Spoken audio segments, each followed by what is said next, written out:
예, 우리는 신앙, 우리의 신앙이 점점 완전함으로, 완성으로 나아가야 됩니다. 우리의 신앙의 완성은 한마디로 예수 그리스도의 형상이 우리에게서 이루어질 때, 그게 바로 완성이라고 할 수 있고 완전해짐이라고 할 수가 있습니다. 즉 예수 그리스도의 형상이 이루어진다는 것은 하나님의 말씀이 우리의 삶과 온 우주와 또 역사와 이 땅의 교회에 하나님의 뜻이 완전히 이루어지게 되는 것이라고 할 수가 있겠죠. 우리가 그 금요일 날 새벽 기도를 할 때 히브리서를 잠깐 다루면서 이 1장 1절에 옛적에 주어진 계시에 대해서 잠깐 다뤘었습니다. 즉 하나님은 우리에게 여러 부분과 여러 모양으로 말씀하셨다라고 했었어요. 늘 여러 번 얘기하시고 우리에게 여러 통로를 통해 말씀하신다라는 거죠. 여러 부분과 여러 모양으로 말씀하시면서, 즉 여러 부분이란 말이 여러 차례 여러 번 반복해서 우리에게 말씀하신다라는 거죠. 그래서 우리가 자주 듣는 게 구약하면 율법이라는 말을 많이 듣잖아요. 즉 구약 시대를 대표하는 상징하는 그런 주된 그 낱말이 바로 율법이라고 할 수가 있습니다. 오늘 그 율법에 대해서 여기에서 잠깐 얘기를 하는데 23절에 보면 믿음이 오기 전에 우리는 율법 아래에 매인바되고 계시될 믿음의 때까지 갇혔다, 이렇게 표현하고 있죠. 그러면서 24절에 이 율법은 초등교사 역할을 한다. 그리스도께로 인도하는 초등교사 역할을 한다. 이 초등교사에 대해서 말을 합니다. 초등교사라는 것은 그 파이다고고스라고 해서 그 당시에 그리스 로마 시대 때, 이제 그 신약 시대는 그리스 로마 로마 제국 안에서 살았잖아요. 그 문명 자체가 그리스 로마 문명이기 때문에 그 사회에서 어린아이의 어떻게 보면 교사보다는 어떻게 얘기해야 되죠? 제가 학교로 데려다 주는 역할을 하는 사람이었어요. 종이라고 생각하면 됩니다. 즉, 어린아이를 엄격하게 아이를 훈계하고 관리하는 관리자 역할을, 감시자 역할을 하는 그 특별한 직책이 있었어요. 로마 주로 귀족층에 해당하겠죠. 귀족층에서 아이를 학교에 데려다 주기도 하고, 그리고 그가 이제 제대로 그 성인으로 잘 자랄 수 있도록 어떻게 보면 중간에서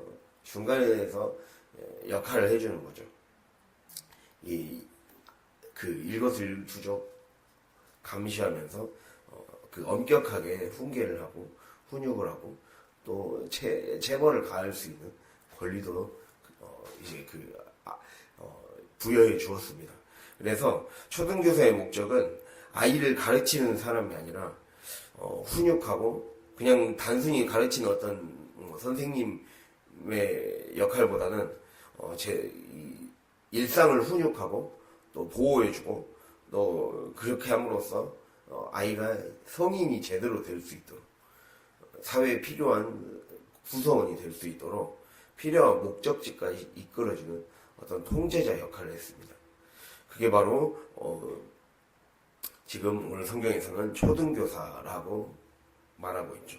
이 초등교사라고 그 번역된 이 말은 그래서 이러한 뜻을 가지면서 특별히 24절에 그리스도께로 인도한다라고 얘기하고 있습니다. 그래서 우리가 이 말씀을 볼 때, 말씀은 우리에게 초등교사 같다라는 거예요. 말씀은 우리를 훈육하고 보호하고 또 우리를 필요한 목적지까지 안내하죠. 즉 말씀으로 왜 우리에게 반복적으로 계속해서 말씀하시는가? 이걸 우리가 질문해 볼 수 있어요. 하나님은 왜 여러 번 반복적으로 우리에게 말씀하시는가? 즉 왜 반복적으로 훈련이 요구되는 상황과 사건 속으로 우리를 던지시는가?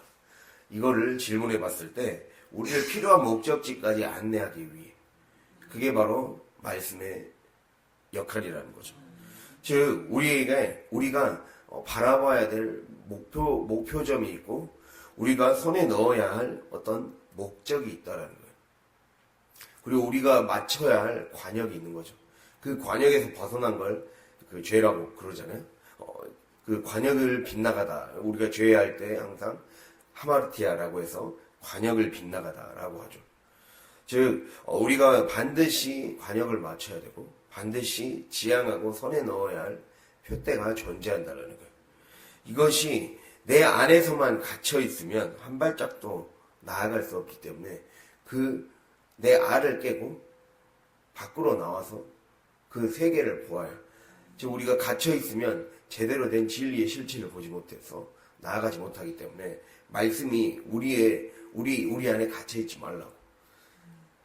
내 생각 안에, 내 감정 안에 갇혀서 더 큰 걸 보지 못하는 자가 되면 안 된다라고 하면서 우리를 결국에는 필요한 목적지까지 인도하도록 우리를 훈계한다는 거죠. 즉 진짜 목적지는 그리스도께 있다는 거예요. 내 안에 그리스도의 형상이 이루어지는 것. 그것이 진짜 목표이기 때문에 그 진짜 목표를 향해 나가게 하는 거죠. 즉 우리가 교회를 다니고 하나님을 믿는 진짜 표대, 진짜 목적은 바로 내 안에서 예수 그리스도의 형상이 이루어지는 것. 예수 그리스도를 닮아가는 거죠.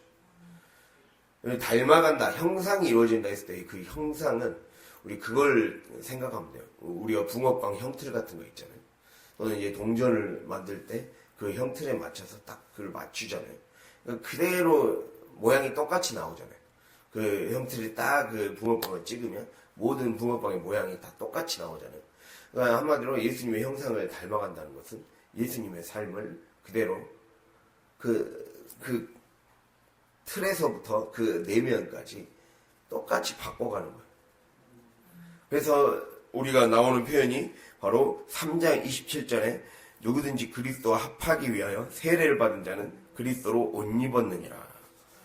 그리스도의 옷을 입는 게 바로 곧 형상을 닮아가는 그 첫 관문이라고 할 수 있죠. 여기서 그리스도로 옷 입는다. 이게 단순한 어떤 의복을 말하는 게 아닙니다. 그리스도의 옷을 입는다는 것은 계급을 나타내는 거예요. 계급, 직위, 어떤 사회적 정체성, 이러한 것이 바로 그리스도로 옷 입는 거죠.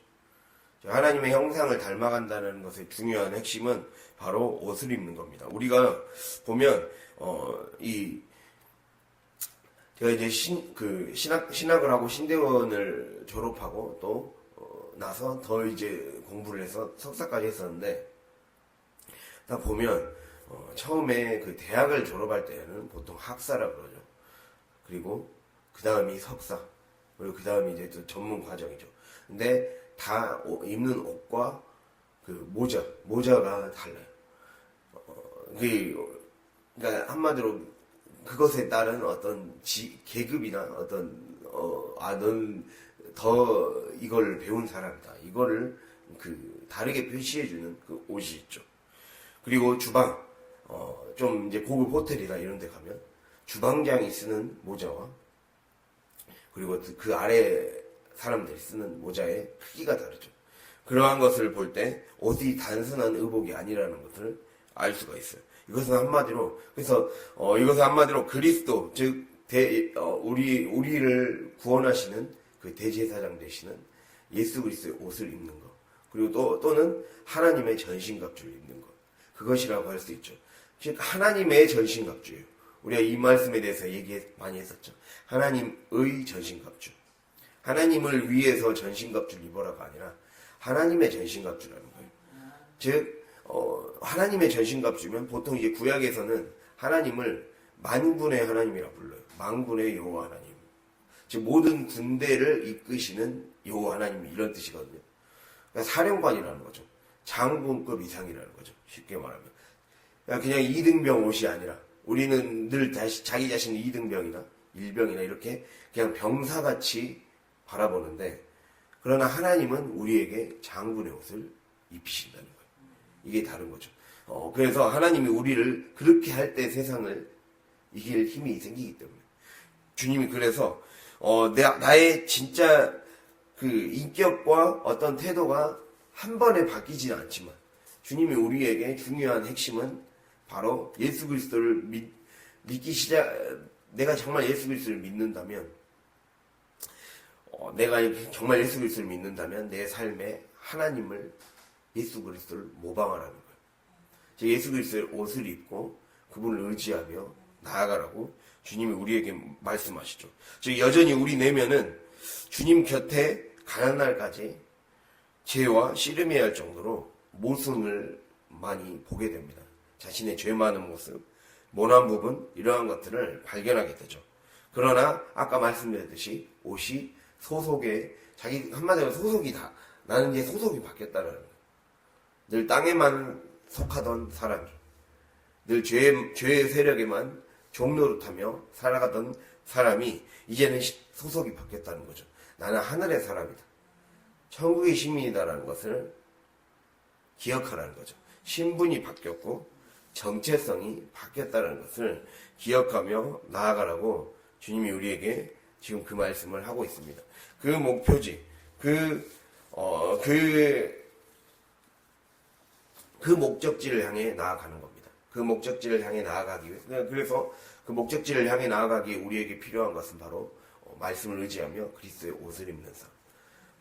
그렇게 주님이 우리에게 말씀하고 있습니다. 즉 필요한 목적지까지 이끌림을 받는 것이 완료될 때까지 말씀은 우리에게 반복적으로 여러 통로를 통해 말씀할 거라는 거예요. 그래서 내 안에 그리스도 형상이 온전해질 때까지, 그리고 때가 찰 때까지, 4장 4절 표현처럼 때가 찰 때까지 주님이 우리를 인도하십니다. 그래서 아까 말씀드렸듯이 초등교사는 필요한 목적지까지 이끌어가는 통제자라 그랬어요. 즉 이끌림 받게 하는 거죠. 즉 목적하는 곳으로 사람을 따라가게 만든다는 거예요. 그래서 그렇게 우리가 온전히 하나님께 딱 내 말씀을 통해 내 삶이 이 하나님 보시기에 안정적으로 안착될 때까지 우리는, 그래서 말씀을 통해 결국 우리의 말씀을 계속해서 듣는 목적은 바로 율법 아래 메인바되지 못하게 하려고. 여기 보면 23절에 율법 아래 메인바되고 계시될 믿음의 때까지 갇혔느니라 이렇게 나와 있죠. 하나님을 제대로 만나지 못하면, 인격적으로 온전한 체험이 되지 않으면 늘 메인바됩니다. 여기서 메인바된다는 것은 그 말이에요. 죄인을 그 구치소나 이런데 구금시키잖아요. 구치소에 구금시키거나 보호 처분을 내리거나, 그래서 늘 감시를 하는 그런 상태를 바로 메인바된다는 거예요. 우리가 성장하지 못하면 늘 결국에는 옆에 사람을 붙여서 인도해 줄 수밖에 없다. 이끌어 줄 수밖에 없다. 딴짓하지 못하도록 이끌어 줄 수밖에 없다라는 것을 지금 그 말씀을 하고 있고, 그리고 갇혔다라는 것은 어떤 공간이나 상황에 처하게 돼서 그 밖을 못 나가게 되는 거. 즉 우리는 반드시 우리의 동굴에서 나와서, 나의 아래서 나와서, 깨고 나와서 죄의 사슬을 벗고 저주의 그물을 찢어버리고 나와야 되는 거죠. 그것을 주님이 우리에게 말씀하고 있어요. 즉 내가 말씀을, 반복되는 이 말씀의 훈육과 훈련, 이 지도에 온전하게 제대로 임하지 않을 때, 즉 믿음으로 반응하지 않고 우리 해찰 부린단 말을 많이 쓰죠. 해찰 부릴 때 결국에는 늘 이 메인바될 수밖에 없다. 마귀에게 메인바될 수밖에 없고, 그리고 내가 내 자신을 묶을 수밖에 없다. 세속과 육신과 마귀에 늘 짓눌려서 살 수밖에 없다는 거죠. 말씀이 우리를 이끌어가는 목적지가 반드시 있다는 거예요. 그 목적지를 향해 우리는 말씀이 나에게 그 목적지를 알려주면 그 목적지를 향해 가기 위해 버릴 건 버리고 붙잡을 건 붙잡으며 가야 돼야 된다는 것을 반드시 기억할 수 있기를 바랍니다. 주님이 우리에게 그렇게 말씀하고 있어요. 그게 믿음으로 반응하는 거죠. 믿음은 한마디로 충실함이에요. 주님께 충실한 것. 하나님께 신의를 바치는 거예요. 근데 원래 이 믿음의 정확한 뜻은 하나님께 설득됨이라는 뜻을 갖고 있어요. 그 믿음이란 말이 믿음이란 말에 본래 그 어원에 딱 파고 들어가면 하나님께 설득돼. 하나님의 거룩한 위엄과 그분의 말씀에 압도되어서 완전히 하나님께 설복되어 버리는 거죠. 설득보다 더 강한 뜻이 이제 설복이죠. 말씀설에 그 엎드릴 복이에요. 그 엎드릴 복이 그 사람 인의 개견자가 쓰이거든요. 마치 사람에게 개가 충성하듯이 하나님께 온전히 그 말에 압도되는 거예요. 하나님의 말씀에 압도돼야 돼요. 우리가 그게 중요해요. 말씀에 압도돼야 돼요. 말씀에 내가 압도되고 완전히 꼬그라질 때까지 하나님은 우리를 반복적으로 말씀한다는 거예요. 설복이란 말 뜻이 내가 찾아봤어요. 설복이라는 거. 그러니까 원래 하나님께 설득됨 또는 하나님께 설복됨 이런 뜻이거든요. 믿음이란 말의 원래 뜻이. 설복이 알아듣도록 말하여 수긍하게 한다는 거예요. 알아듣도록 말아요. 근데 알아듣도록이란 말은 알아들을 때까지. 뭔가를 알아듣는다는 건 뜻을 안다라는 거거든요. 이제 그 뜻이 제대로 알아진다는 거예요. 그 뜻이 즉 경험이 된다는 거죠. 체험이 된다는 거죠. 하나님의 뜻이 이제는 내 삶에서 체험이 되는 게 알아듣는 거예요. 내가 듣고 이 말씀이 이해가 됐어. 이게 아니라 말씀이 경험이 됐어. 내 말씀이 내 삶에서 나와 직접적으로 체험이 되고 있어. 이런 것이 바로 알아듣는다는 거죠. 그리고 또 알아듣는다는 건 소리를 분간하는 거예요. 분별이 되는 거예요. 체험이 내 삶에서 인격적인 체험이 되니까 그게 분별이 돼서 삶이 움직여지는 거죠. 그리고 무엇이 선이고 무엇이 악인지를, 즉 무엇이 하나님께서 보기에 좋고 나쁜지가 깨달아지고 무엇이 옳고 그름인지를, 그리고 내가 어떤 것을 취하고 어떤 것을 버려야 될지가 정확히 분간이 되기 시작하는 거죠. 그게 알아듣는 겁니다. 근데 그게 되려면 반드시 인격적인 체험이 있어야 된다는 거예요. 제가 인격적인 체험에 대해서 수요예배 때 그 인격적인 체험이라는 게 한마디로 영어로 이제 퍼스널 익스피리언스잖아요. 여기서 그 퍼스는 특별히 퍼스널이라는 말은 그 삼위일체 하나님 할 때 우리가 성부, 성자, 성령 이렇게 말합니다. 여기서 말하는 그 인격이라는 말은 성자 하나님, 즉 예수님을 말하는 거거든요. 그러니까 우리의 삶에 내가 말씀이 내 삶에서 계속해서 그것을 그냥 듣는 것만 아니라 알아들을 때, 즉 내 삶이 하나님의 뜻이 내 삶에서 열매를 맺기 시작하고 그 고난의 환난의 과정을 통해 그 체득되기 시작하고, 그래서 뭔가 꽃 피어지기 시작할 때 우리의 삶에 예수님의 인격이 내 삶에 나의 인격이 되어져가는 과정, 그게 인격적인 체험이라는 거예요. 즉 예수가 내 안에서 경험되어지는 거, 예수 그리스도가 내 안에서 체험되어지는 거, 십자가가 체험되어지고, 그리고 그 십자가가 체험되어질 때 그것이 부활로까지 이어지게 되는 그 과정, 그 과정이 바로 인격적인 체험이라는 거예요. 그래서 이걸 알아듣도록 말하여 수긍하게 하는 게 설복이라는 거예요. 하나님이 완전히 그렇게, 그래서 우리가 예수 그리스도가 경험되는 거, 예수 그리스도에 대한 이 인격적 체험이 더 깊게 내 삶에 자리 잡아야 됩니다. 그렇게 될 때 그게 들린다라고 할 수가 있어요. 그게 들리는 거예요. 즉 말씀이 제대로 내 삶에 정착하기 시작하고 알아들어지기 시작하면 그때부터 그게 뭐 곧 믿음이라는 거예요. 그 믿음이 오기 전까지는 말씀은 우리를 앞에 와서 들으세요. 네.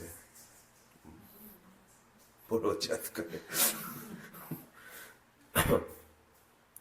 그래서 믿음이 오기 전까지 우리는 늘 믿음이 온전히 안착하기 전까지는 늘 뭔가 뭐라 그럴까요? 알아듣기 온전히 딱 내 삶에서 체험이 되어지고 안착하기 전까지는 늘 우리의 삶이 뭔가 묶이게 되고 갇히게 되는 그 경험들을 하게 된다는 거예요. 그래서 우리의 삶이 진정한 자유를 누리고 싶다면 바로 내가 더 하나님께 더 나를 던져야 돼요. 나를 온전히 던지고 하나님께 완전히 걸어야 되는 거죠. 올인해야 돼요. 올인해야 내 삶이 올인해서 제대로 그게 알아들어질 때까지 뜻이 알아지고, 그리고 하나님의 소리가, 하나님의 음성이 제대로 분별이 되는 거죠. 그때부터 온전히 하나님께 쓰임받을 수 있는 겁니다. 갈라디아서 3장 23절에서 4장 7절이요. 예. 그래서 그 말입니다. 그러므로 믿음은 들음에서 난다. 지금 믿음은 알아들을 때, 온전히 알아듣기 시작할 때, 하나님의 뜻이, 하나님의 목적이, 하나님의 계획이 진짜 이제 나와 딱 주님과 이제 딱 사이클이 맞기 시작하는 거예요.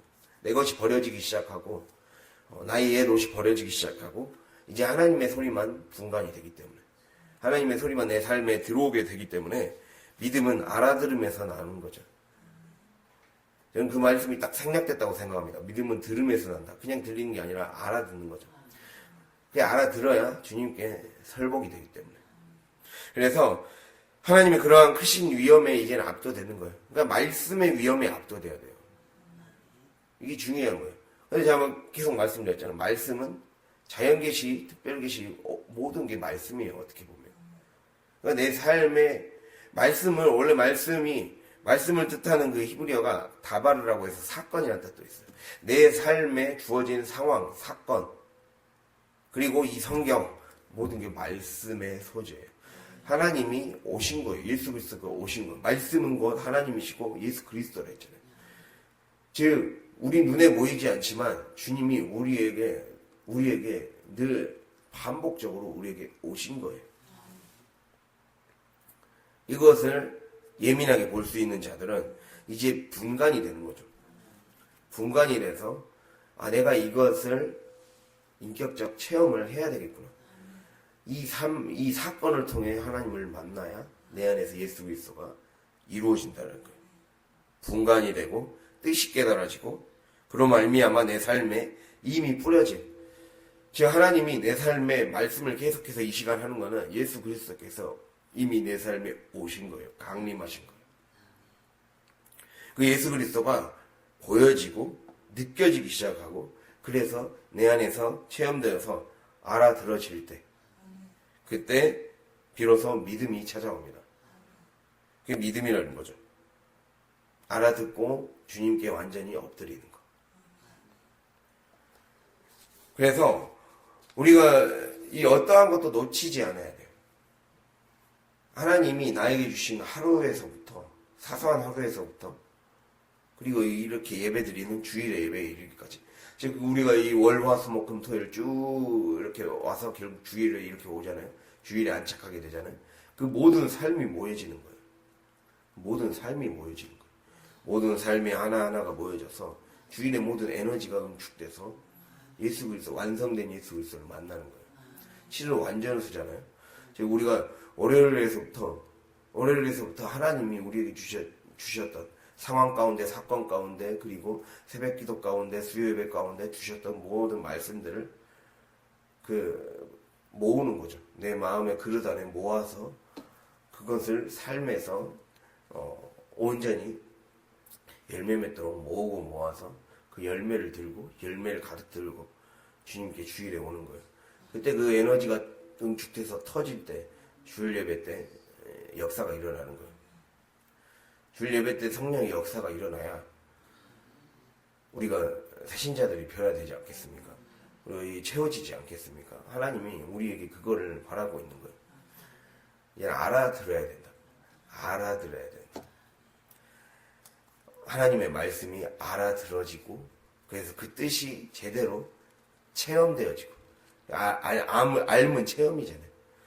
성경에서 알면 체험이에요. 인격적인 체험, 만남, 관계를 맺는 거. 하나님과 직접적인 관계를 맺는 게 아는 거예요. 그래서 반드시 그 관계를 어떻게 맺을 것이냐. 기도에서 꿈으로 환상으로 봐야 될 것이냐. 그것만이 아니라는 거죠. 말씀을 하셨으면 그것을 나를 꺾어서라도 순종하는 그 과정을 통해 만나주시는 하나님, 내 안에 형성되어지는 내가 순종하는 그 순간순간을 통해 내가 점점 뭘 거예요. 그 십자가의 삶을 살다 보면 결국에는 그것이 우리의 삶에 주님의 인격이 형성되는 그 과정이 되는 겁니다.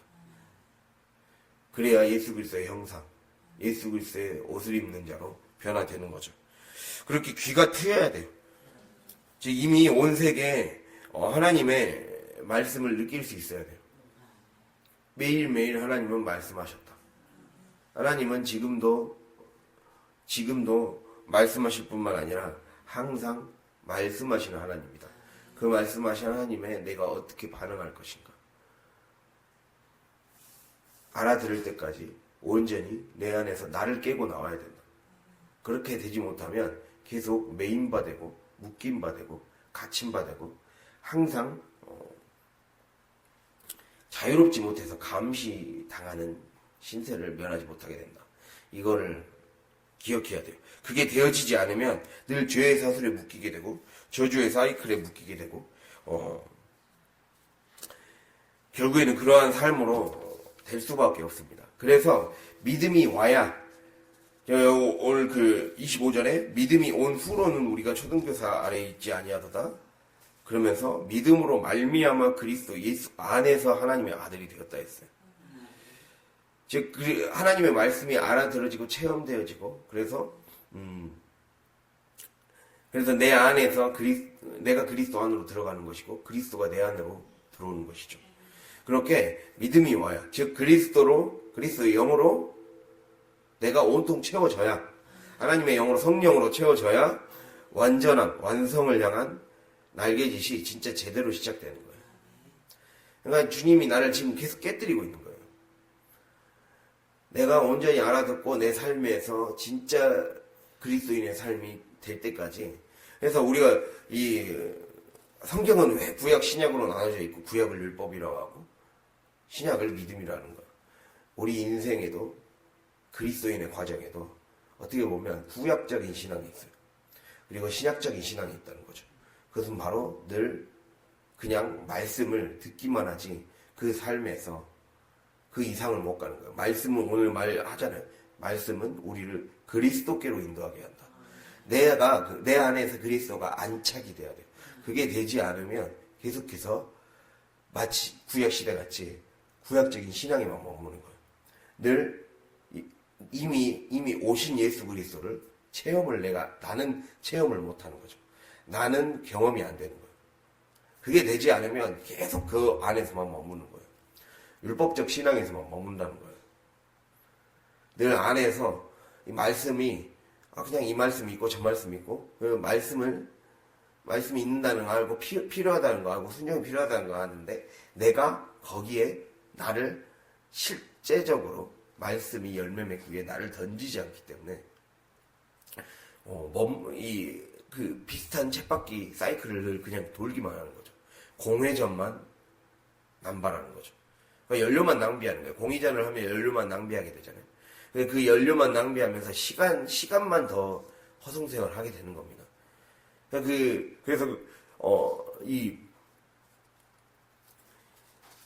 그것을 얘기하는 거예요. 우리가 이스라엘 백성이 40년 동안 광야 방랑 생활을 하지 않았습니까? 근데 우리가 신약을 가면 예수님이 40일 광야 시험을 받은 게 나와요. 그러니까 예수님이 40년 광야 시험을 받을 때, 40일 광야 시험을 받을 때, 그 바로 앞에 나왔던 장면이 바로 세례 요한으로부터 세례를 받고 성령이 임하게 돼요. 이것은 세례 요한으로부터 요단강에서 그 받는 거는 구약이 어디와 바로 딱 직접적으로 연결이 되냐? 이스라엘 백성이 홍해를 건넌 거. 그것과 똑같은 거거든요. 보통 세례는 홍해를 건넌 거예요. 구약으로 따지면 홍해를 건넌 것과 똑같은 거예요. 내가 이제 새로운 백성이 되었다는 거예요. 지금 보여주는 거예요. 예수님은 이제 새로운 시대가 왔다는 거예요. 예수님은 어떻게 해야 우리의 삶에 반드시 겪어야 할 광야의 시험을 통과할 수 있는가? 그거를 마귀의 세 가지 시험을 통해 얘기를 해준 거예요. 하나님 말씀을 붙잡아야 된다. 하나님 말씀으로 이겨내야 된다. 그 말씀으로 여러 가지 유혹과 그리고 삶의 시련들을 이겨내요. 그래서 그 말씀을 소화시켜서 내 안에서 온전히 안착이 되도록 하지 않으면 그 방랑 생활은 계속될 수밖에 없다. 그래서 구약은 불완전한 상태에서 그냥 그대로 이끌어 왔잖아요. 1세대가 망해버리고 2세대도 불완전했지만 하나님이 끌고 왔잖아요. 그러나 주님이 그 예수님을 통해 우리에게 알려주신 거예요. 이제 이 시대가 올 것이다. 그리스도를 옷 입고 그리스도를 따라가는 자는 광야의 생활을 반드시 완전함으로 통과할 것이다. 그것을 암시해 준 거예요. 신약은 새 시대를 얘기하는 거예요. 내가 아래만 있던 시대가 아니라 이제 알을 깨고 나와서 실제 내 삶의 실체가 내 삶에 늘 그림자만 보고 늘 바램만 있고 늘 소망만 있었지 그 소망을 실제로 삶에서 얻지 못하고 허무하게 다 떠나가 버리고 죽어버리고 없어져 버렸던 삶에서 진짜 내 삶의 그리스도를 의 실체를 만나는 거죠. 그것을 우리에게 얘기하고 있어요. 그 믿음이 와야 돼요. 그 믿음이 내 삶에 자리를 잡아야 돼요. 그 믿음이 자리 잡기 전까지, 즉 그때가 차기 전까지는 그때가 차려면 우리는 세례를 받아야 된다는 거예요. 여기 27절에 그리스도와 합하기 위하여 세례를 받은 자는 그리스도로 옷 입었느니라. 이게 그 말이에요. 즉 세례, 즉 죄에 대한 죽음의 세계로 들어가야 된다는 거예요. 죄가 죽는 세계, 내 죄가 완전히 십자가에 못 박혀지는 그 세계 속으로 주님이 우리를 초대할 거라는 거예요. 그러면 그거 안으로 반드시 들어가서 내 안에 무질서, 내 생각대로 살았던 그 무질서를 깨부수는 거예요. 혼돈을 깨부수는 거예요. 혼돈을 깨부수고 그 안에 죄와 저주의 사슬을 풀어놓아 자유롭게 다니게 해야 돼요. 그렇게 하지 않으면 주님이 우리의 삶에 계속해서 초등교사를 붙여서 우리를 감시할 수밖에 없어요. 그 뜻을 모르니까. 우리는 주님이 우리에게 명령하신 건, 예수님이 우리에게 명령하신 건, 가서 모든 민족을 제자로 삼가했어요. 아버지와 아들과 성령 이름으로 세례를 주고, 내가 가르쳐 분부한 모든 것을 지키게 하라. 이렇게 하셨잖아요. 결국에 우리가 제자가 돼서 많은 사람들을 제자 삼아야 돼요.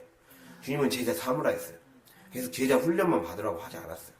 제자를 삼으라 했기 때문에 결국에는 지금 이 훈련 상태에서 벗어나야 된다는 것을 얘기를 하고 있어요.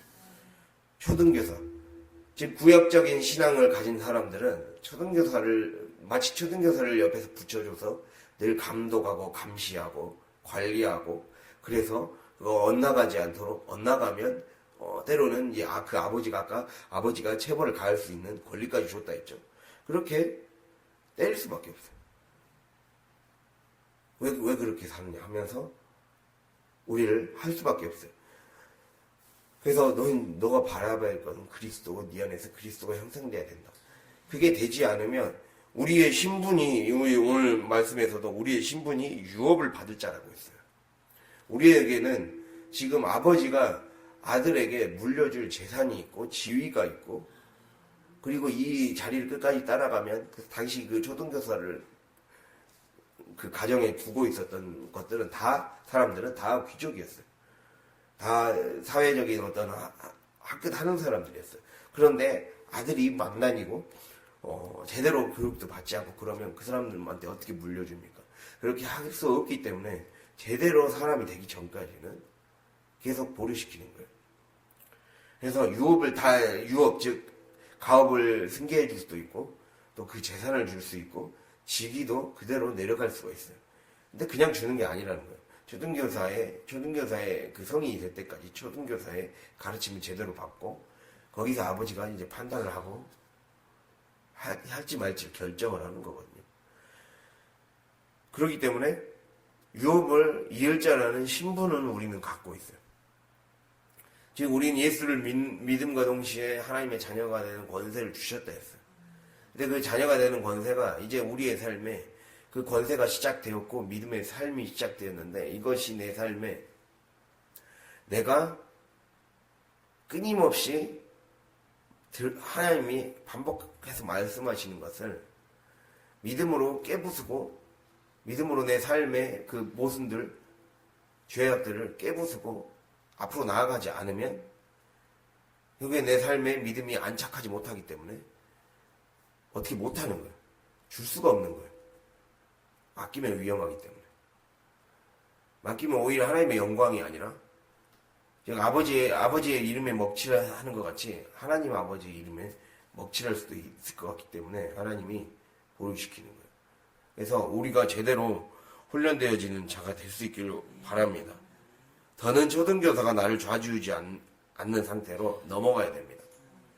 하나님이 나를 온전히 주장해 가시도록. 그렇게 믿음이 큰 자가 되어야 된다는 거예요. 믿음이 큰 자. 그리스도께서 완성으로 이끄실 것을 믿고 의지하면서 내 언어와 행동, 그래서 그것들 잘하고 내 안에 잠재된 권세, 유업을 이을 자라는 위치와 신분을 기억하며 잠들어 있지 않은 신앙이 될 수 있기를 바랍니다. 완성하는 신앙, 완전을 향해 나아가는 신앙이 됨으로써 하나님께 영광 돌려드리는 하루가 되길 원하고 또 오늘 주일을 통해 정말 우리 안에 놀라운 역사가 일어나고 늘 우리가 나는 예수 그리스도의 형상이 내 안에 이루어져야 돼. 내가는 작은 예수가 돼야 되고 제자를 삼아야 돼. 이거를 늘 목표로 가지고 이제 성장하고 성숙된 생각과 의식으로 살아갈 수 있기를 간절히 바랍니다. 예, 기도하겠습니다.